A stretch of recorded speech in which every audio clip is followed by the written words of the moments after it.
bom, vamos lá. Vamos para a segunda parte aí da nossa aula. Agora a gente vai falar do que acontece depois da réplica e depois a gente vai entrar nos conceitos e na parte mais prática das alegações finais, que são a segunda peça sobre a qual a gente vai falar aqui na aula de hoje. Beleza, pessoal? Vamos lá?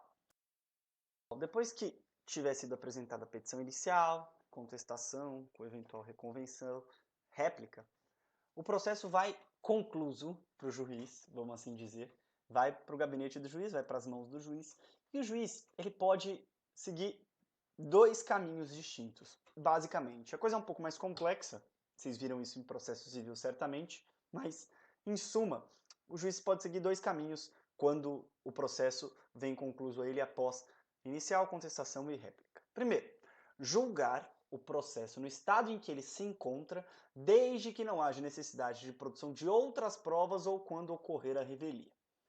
Se porventura o processo, quando chega às mãos do juiz após a réplica, já está suficientemente instruído, na opinião do juiz, vale dizer, se o processo não depender de outras provas para ser julgado, o juiz pode, de plano, julgar o processo logo após a réplica. Isso acontece, pessoal, quando a prova a ser produzida naquele determinado processo é essencialmente documental. Porque, via de regra, o momento para se apresentar prova documental num processo é na inicial ou na contestação. Isso também é possível, pessoal, quando as questões controvertidas no processo, vale dizer, o que está divergente no processo entre autor e réu, são questões essencialmente de direito. Também é muito comum, quando as questões são essencialmente de direito, que não sejam necessárias outras provas a serem produzidas nesse processo e o juiz pode, de plano, julgar o processo. É muito comum que isso aconteça, por exemplo, numa ação indenizatória por atraso, por cancelamento de voo.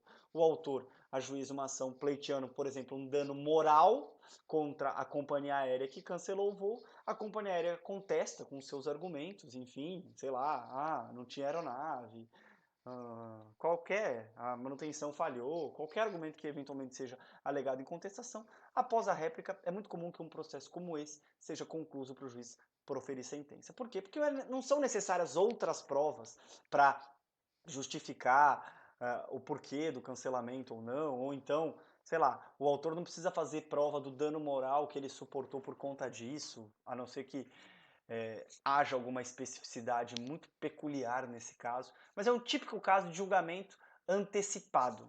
Vale dizer que o juiz ele profere sentença sem a necessidade da produção de outras provas, sem a necessidade de ser designada uma audiência de instrução e julgamento, por exemplo. Então é muito comum que isso ocorra na prática. Então essa é a primeira opção. O juiz julga aquele determinado processo no estado em que ele se encontra, dessa forma que a gente trata na prática o julgamento antecipado do processo. Uma outra opção, após a réplica, quando o processo sobe concluso para o juiz ele dá uma decisão que é tradicionalmente conhecida como despacho saneador. Ele procede ao saneamento do processo e a sua organização. O que é isso? Na prática, dentre outras tantas providências que o juiz disciplina no despacho saneador, ele define a distribuição do ônus da prova e designa, se necessário, audiência de instrução e julgamento. É isso mesmo, pessoal. O juiz, ele fala, olha, nesse processo, autor falou isso, isso, isso, réu falou isso, isso, isso. A você, autor, competirá provar tais e tais pontos, e a você, réu, competirá provar tais e tais pontos. É como se o juiz ele desse uma limpada no processo. Ele fala, beleza, li a inicial, li a contestação e li a réplica, e até agora é divergente, são controvertidos os seguintes pontos nesse processo. Por exemplo, a existência de dano moral, a existência de atraso no voo ou não, enfim, tudo aquilo que for controverso no processo será delimitado nesse despacho saneador e nesse despacho saneador o juiz determinará a quem compete a prova de cada um desses pontos controvertidos. Pessoal, é um dos despachos mais importantes do processo, esse despacho saneador, que é aquele que vem depois da réplica. Por quê? Porque o juiz ele está colocando para as partes o que ele entende que precisa ser provado naquele determinado processo e qual das partes deverá provar cada um desses pontos. Então, esse é um despacho importantíssimo tanto para o autor quanto para o réu. Fiquem ligadíssimos na vida de vocês no despacho saneador. Vamos lá. Uma vez delimitado esse ônus probatório, que é o que acontece no despacho saneador, as partes podem reiterar ou então pleitear a produção das provas em direito admitidas.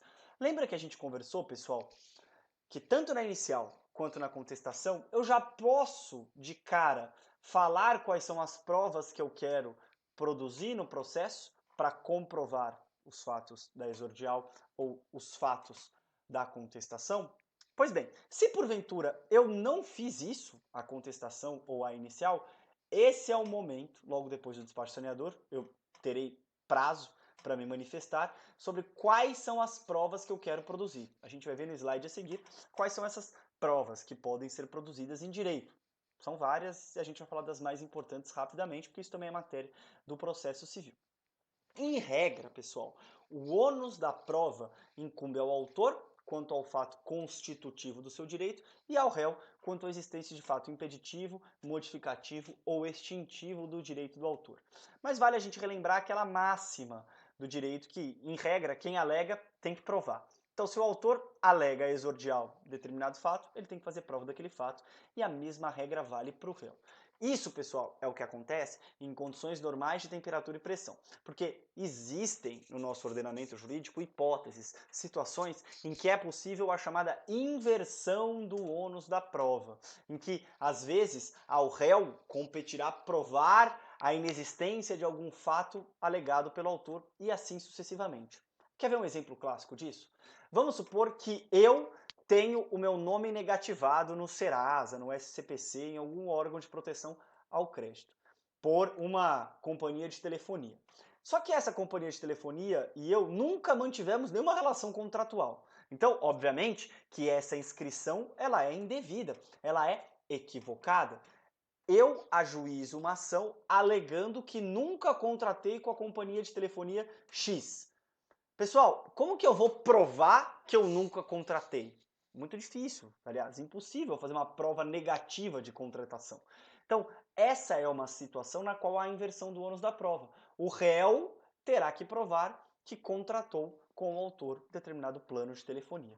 Tudo bem? Mas, em regra, não existe a inversão do ônus da prova. Em regra, o que o autor alega deve ser provado e o que o réu traz em contestação deve ser por ele comprovado de igual modo. Quais são os principais meios de prova em direito aí admitidos que podem fundamentar a pretensão do autor ou do réu? Então, depois do despacho saneador, eu, autor, fiquei responsável pela prova do dano moral. Eu posso me utilizar de todos os meios de prova em direito admitidos para fazer prova da existência desse dano moral. Por exemplo, pedir o depoimento pessoal da parte contrária. Depoimento pessoal é aquele meio de prova, geralmente produzido em audiência de instrução e julgamento, na qual a outra parte ela vai ser ouvida. Então, se eu sou autor, peço depoimento pessoal do réu. Se eu sou réu, eu posso pedir o depoimento pessoal do autor. Exibição de documento ou coisa, o juiz pode determinar que uma das partes exiba determinado documento, determinada coisa. Prova documental, que é a juntada de eventuais documentos para instruir o processo. Prova testemunhal, que é a oitiva de testemunhas, também muito comum no processo civil, uma prova muito importante, que também ocorre, via de regra, na audiência de instrução e julgamento. Prova pericial, uma prova muito comum também, muito usada e muito importante, na qual um perito nomeado pelo juiz, ele vai atribuir um parecer técnico sobre alguma questão da qual esse conhecimento técnico seja necessário. E a inspeção judicial, que também é um meio de prova não muito praticado, na qual o próprio magistrado ele pode inspecionar determinado local, determinada coisa, e eventualmente fundamentar o seu julgamento. Tudo bem, pessoal, até aqui? Então, basicamente, depois do despacho saneador, que é um despacho importantíssimo, o juiz ele distribui o ônus probatório, o ônus probandi para as partes. E as partes podem se valer de todos os meios de prova em direito admitidos, e aí nos slides estão alguns dos principais para vocês, para comprovar aquilo que tenha sido alegado, seja em sede contestatória, seja a inicial. Beleza? Bom, a gente vai encerrar aqui a segunda parte da nossa aula e depois a gente volta para finalizar a nossa aula de réplica e alegações finais com as nossas considerações sobre as alegações finais, que também são uma peça importantíssima do processo civil. Grande beijo.